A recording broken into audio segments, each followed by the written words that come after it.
Bienvenue à Fécamp. Nous sommes au Palais Bénédictine qui a été construit par un marchand de vin fécampois, Alexandre Le Grand, en l'honneur de la liqueur bénédictine pour abriter la distillerie et également ses collections d'art parce qu'il était collectionneur d'art sous toutes ses formes.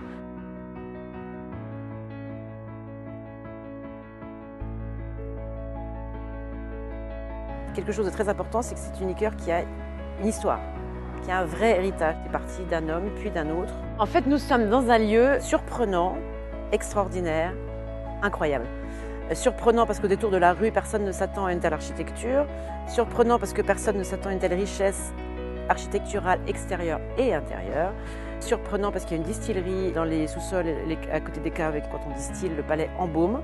Et incroyable parce que son histoire est juste totalement invraisemblable.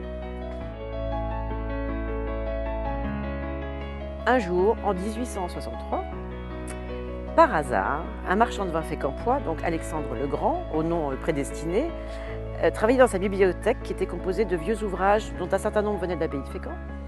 Et il a découvert un grimoire qui l'a beaucoup intrigué parce qu'il parlait d'alchimie et il y avait également une recette d'un élixir, d'une boisson qui était composée de plantes et épices. Il a voulu retravailler la recette, il l'a recréée au bout d'un an d'efforts. Il l'a appelée Bénédictine en hommage aux moines bénédictins, le fameux Don Bernardo Vincelli, et il a utilisé le DOM, Deo Optimo Maximo, qui est toujours accolé aux moines. Bénédictine est devenu un succès immédiat parce qu'il croyait tellement dans cette liqueur qu'en fait, il a fait tout ce qu'il fallait pour la faire connaître au monde entier.